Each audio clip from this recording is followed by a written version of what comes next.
Hi welcome back. ಇವತ್ತಿನ special ಏನಂದರೆ dosa batter ಮಿಕ್ಕಿದ್ರೆ ಅದರಲ್ಲಿ ಬೋಂಡ ಮಾಡೋದು ಹೇಗೆ ಅಂತ ಹೇಳ್ಕೊಡ್ತೀನಿ ಬನ್ನಿ. ತುಂಬ ಈಸಿ ಮತ್ತು ತುಂಬಾ ಟೇಸ್ಟಿ ಆಗಿರುತ್ತೆ.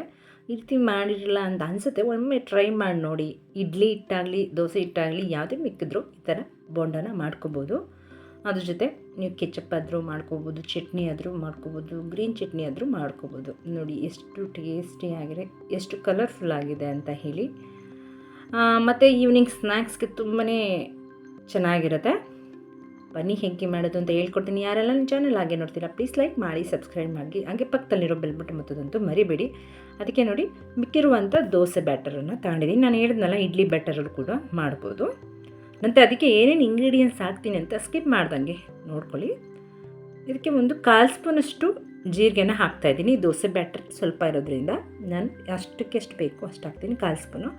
ಒಂದು 1/4 ಸ್ಪೂನಷ್ಟು ಅಜ್ವಾನನ್ನು ಹಾಕ್ತಾಯಿದ್ದೀನಿ. ನಂತರ ಅದಕ್ಕೆ ಕಟ್ ಮಾಡಿ ಇಟ್ಕೊಂಡಿರೋಂಥ ಸಣ್ಣಗೆ ಹೆಚ್ಕೊಂಡಿರೋಂಥ ಹಸಿಮೆಣಸಿನ್ಕಾಯಿನ ಹಾಕ್ತಾಯಿದ್ದೀನಿ. ನಿಮ್ಮ ಖಾರಕ್ಕೆ ಎಷ್ಟು ಬೇಕೋ ಅಷ್ಟು ಹಾಕಲಿ. ನಂತರ ಈರುಳ್ಳಿ ನಾನು ಒಂದು ಈರುಳ್ಳಿನ ಸಣ್ಣಕ್ಕೆ ಹೆಚ್ಚು ಹಾಕ್ತಾಯಿದ್ದೀನಿ. ನಂತರ ಅದಕ್ಕೆ ನಾನೇನು ಮಾಡ್ತಾಯಿದ್ದೀನಿ ಅಂದರೆ ಸ್ವಲ್ಪ ಕೊತ್ತಂಬರಿ ಸೊಪ್ಪು ಮತ್ತು ಸಬ್ಸಿಗೆ ಸೊಪ್ಪನ್ನು ಹಾಕ್ತಾಯಿದ್ದೀನಿ. ಬೋಂಡ ಟೇಸ್ಟ್ ಬರಬೇಕಲ್ವ, ಅದಕ್ಕೋಸ್ಕರ.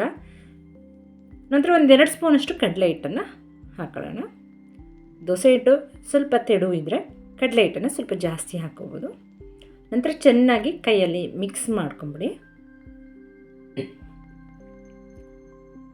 ನಂತರ ಅದಕ್ಕೆ ಸ್ವಲ್ಪ ಶುಂಠಿ ಬೆಳ್ಳುಳ್ಳಿ ಪೇಸ್ಟನ್ನು ಹಾಕ್ತಾಯಿದ್ದೀನಿ.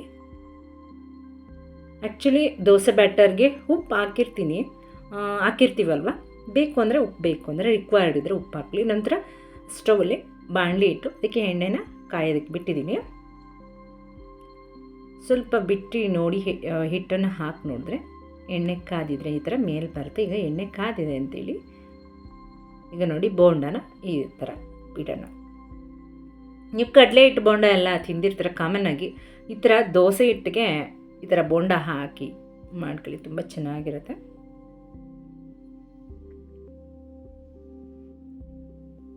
ನೋಡಿ ಇದೇ ಥರ ಬಿಡಿ. ಎಷ್ಟು ಉಬ್ಬುತ್ತೆ ಅಂದರೆ ತುಂಬ ಚೆನ್ನಾಗಿರುತ್ತೆ. ಅಂದರೆ ದೋಸೆ ಬ್ಯಾಟರ್ ಆಲ್ರೆಡಿ ಫರ್ಮೆಂಟೇಷನ್ ಆಗಿರುತ್ತೆ, ಅದರಿಂದ ಅದಕ್ಕೆ ಯಾವ ಸೋಡಾ ಗಿಡ ಏನು ಬೇಕಾಗಿಲ್ಲ. ಕಡಲೆ ಹಿಟ್ಟು ಸ್ವಲ್ಪ ಹಾಕಿದ್ರೆ ನಿಮ್ಮ ಕಲರ್ಗೋಸ್ಕರ. ಅಂದರೆ ಇದು ಸ್ವಲ್ಪ ಬಜ್ಜಿ ಸ್ವಲ್ಪ ವೈಟ್ಗೆ ಇರುತ್ತೆ ಆ್ಯಕ್ಚುಲಿ, ಅದು ದೋಸೆ ಬ್ಯಾಟರ್ ಅದರಿಂದ. ನೋಡಿ ಈಗ ಒಂದು ಕಡೆಯಿಂದ ಆ ಕಡೆಯಿಂದ ಕಡೆ ಮುಗಿಸಿ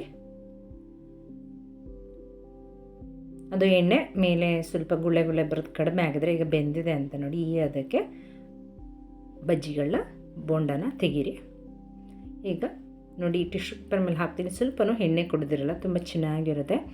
ನಾನು ಟೊಮೊಟೊ ಕೆಚಪ್ ಜೊತೆ ಮಕ್ಳಿಗೆ ಸರ್ವ್ ಮಾಡಿದ್ದೀನಿ.